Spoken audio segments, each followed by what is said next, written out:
What I can see a lot of the time when this topic comes up is I can see a lot of adult children trying to reconcile with their parents, and their parents are like, no, not having this conversation.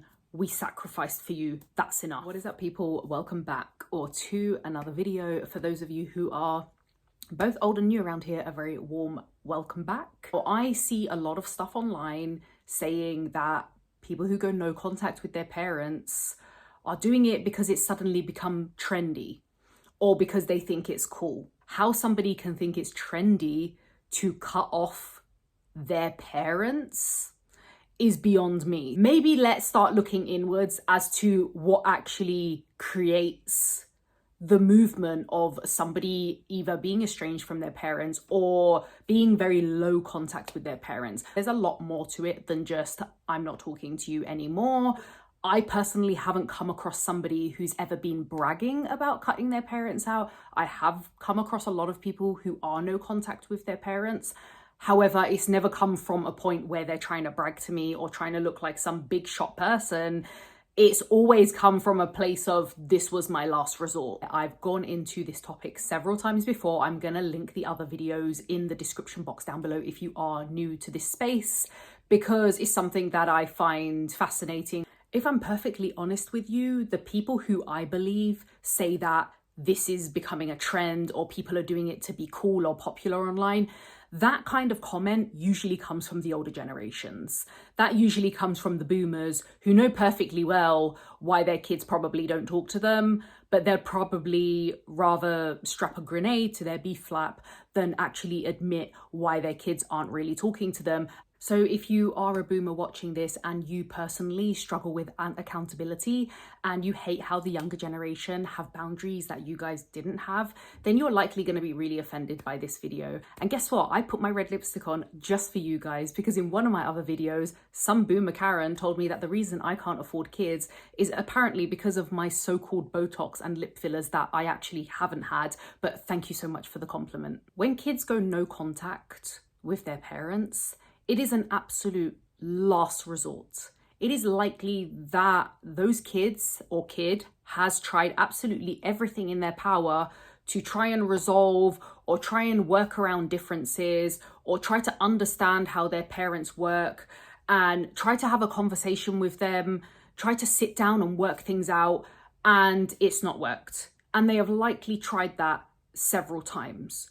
When an adult child goes no contact with their parents, it is not only an absolute last resort, but it is the last straw in saving their sanity, because they have tried absolutely every single trick in the book to try and get through to their parents. It's no secret that there are unfortunately still a lot of boomers who are emotionally immature. Now, I do understand that you had children very, very early and you were just doing the status quo without questioning anything. However, being in your 60s and still being emotionally immature is kind of fucking embarrassing. Being in your 60s and having your adult children try to resolve things with you because they've tried literally everything else and it's still not working because you won't meet them halfway, tells us a lot about you. Anytime someone tries to tell me as a millennial, oh, you guys are the immature ones, you guys are selfish, you guys are work shy, you guys are entitled, you drink too much coffee, you eat avocado on toast. Every time you say that, I would just like to remind you that you guys raised us. I've spoken to a lot of people from various backgrounds and cultures who have gone no contact with their parents. Because you think that we're doing this to be trendy or to be cool, I actually asked them, what was the first thing you felt when you went no contact? And the top two things came up in many of those people who I spoke to. Now, a lot of them obviously said relieved because they felt like they could finally be themselves, finally relax, finally just find peace and sanity and live life on their terms. The other most common word that I heard, ironically, was disappointment. Not happiness, not excitement, none of this, not, oh, I'm going to go brag about it online. I've never seen anyone brag about going no contacts. So I'm not sure where this goes. Maybe I've just missed it. I don't know. But disappointment, when that word came up, I had to think about it. It's not necessarily sadness, it's actually disappointment. And from the people that I did speak about going no contact with their parents, a lot of the women felt guilt. In fact, many people who are low contact and not necessarily no contact with their parents actually do feel that guilt still, which is why they've still got that tiny little string attached, because they really, really don't want to sever that string unless it's an absolute last resort. And they don't want to feel that guilt. I've only ever seen these people actually feel not only immense guilt, but actually grieve a parent who is still alive. You know that they actually grieve. You grieve like you would lose a person to death, because you technically no longer have that person in your life. So you grieve them as you would a dead person, because they're no longer in your life. They are no longer present. You're no longer having communication with them. You actually think we're doing this to look cool and to look trendy. Really? Do you really think that there are kids out here who are giving up their inheritance? These are kids who know that they're probably being left a lump sum in their parents' will, and they're still willing to live their life on their terms and do what's best for them, their sanity, their mental health. Because remember, I said this is a last resort. This isn't just a fly off the handle anger last minute. Oh, I just got a little bit angry, sorry. No, this is a long process. This is many events that have happened continuously, and there's been no change in behavior, regardless of us asking for a change in behavior. We've asked for the accountability. Do you know what most people want? They would be happy to continue having a relationship with their parents if their parents would just either take accountability or apologize, or ideally both. But, you know, some people find that very difficult to do. They've just said, you know, if you could just take accountability, maybe go have therapy, maybe we can talk about this, that, and whatnot scenario which happened or which continuously happened when I was growing up.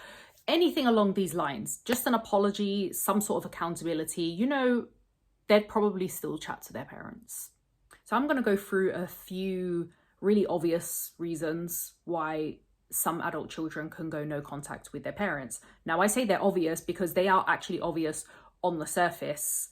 And a lot of the time, I've heard some parents in comment sections, not necessarily on my videos, but on other videos that I've watched as well. I've heard a lot of parents be like, oh, I don't know why my kid doesn't talk to me anymore and blah, blah, blah, something along these lines.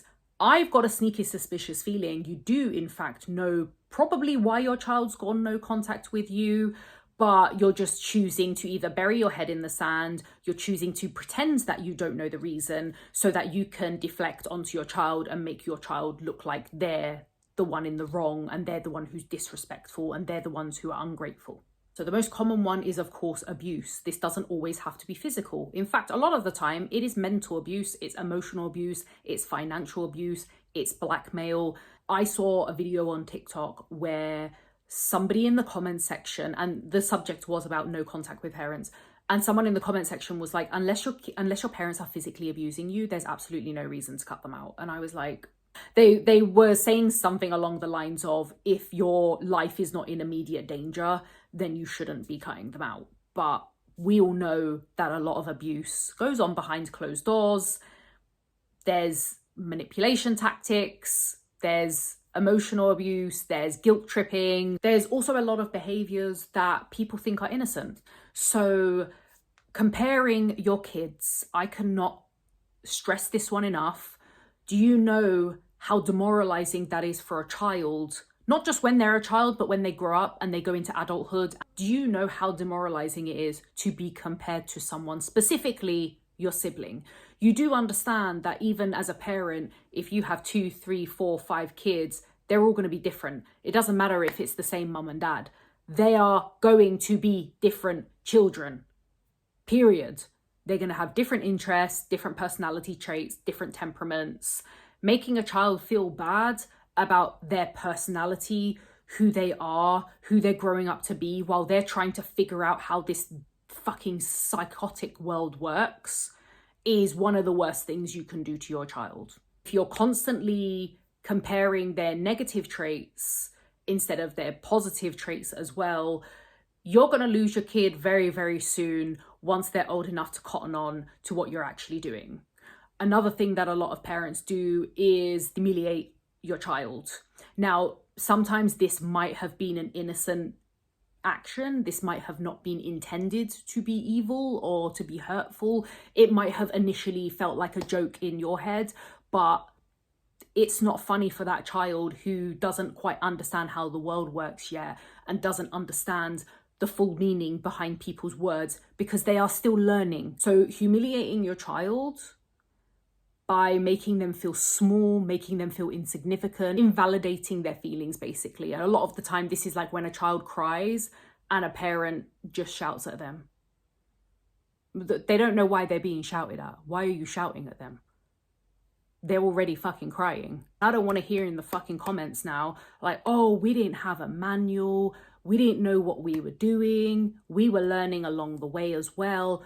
That's all fair. That's cool. We understand you didn't know what you were doing. We understand you were young. We get it. But we don't get the lack of accountability. We don't get the lack of apology. I'm interested to know the percentage of kids who don't speak to their parents and if there's more females than males. It's just crossed my mind because as much as I think females struggle more with guilt, I do actually think there's probably more females who might go no contact than males, only on the basis that females, especially from certain cultures, are put under immense pressure and they're held to a higher standard from a very young age in general anyway. But from certain cultures, we all know that they're parentified when they're like fucking 5 and suddenly they're responsible for everybody's emotions and anything that goes wrong, it's their fault. And they're expected to basically act like a little lady. I remember when I was very young, I was held to a much higher standard than any boys in my family.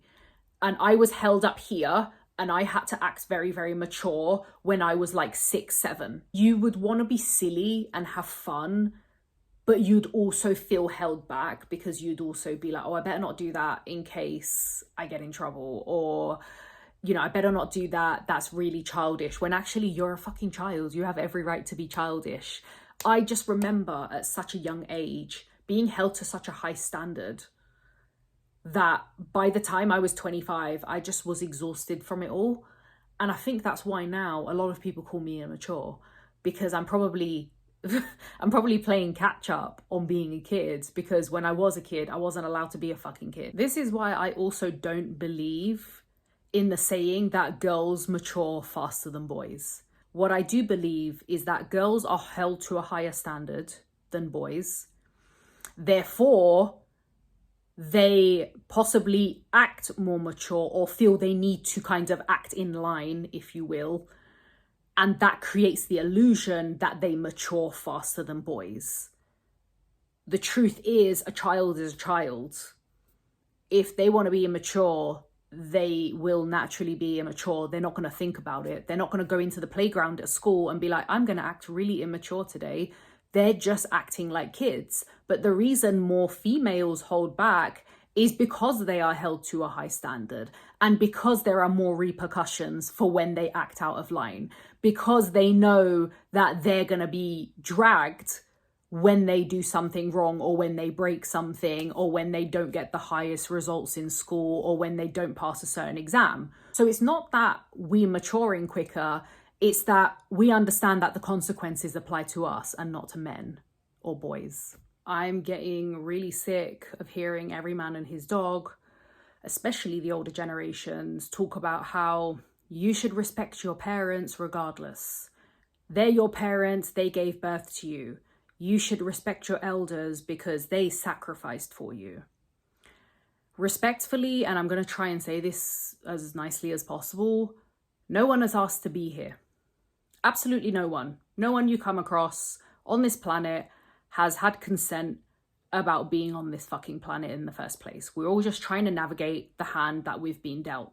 What I can see a lot of the time when this topic comes up is I can see a lot of adult children trying to reconcile with their parents, and their parents are like, no, not having this conversation. We sacrificed for you. That's enough. And that is probably why there are a lot of people who are now going no contact with their parents, and why we're now being accused of making it some sort of trend or some sort of funny hashtag on fucking Instagram and TikTok, which I can assure you we're not. I'm also sick of hearing is people comparing traumas. Can we stop doing this in 2026, please? I am just so bored of hearing people be like, oh, we had it much worse and you should be grateful you weren't born in a war zone, or you weren't born somewhere where you have to fight for food, or you have to think about where your next meal's coming from. What has that got to do with what your child's trying to speak to you about? Because if your child is trying to reconcile with you about something, or they're trying to understand something from their childhood, which is now affecting them way into adulthood, what has people starving or in war zones got to do with your child? And I find a lot of older generations kind of deflect, and then they start talking about how they had it really tough, and well, we had it tough, and I got hit and I turned out just fine. I don't fucking think you did. And also, that's not something to brag about. Adult children who go no contact with parents, they are not looking for materialistic things from you. They're not looking for money all the time like you think we are. They're not looking for anything materialistic. They're not looking for you to buy them a new house or a new car or whatever. They're actually in this situation a lot of the time, I'd probably say 99% of the time, they are looking for an apology or some sort of accountability or some sort of recognition. Oh, do you know what?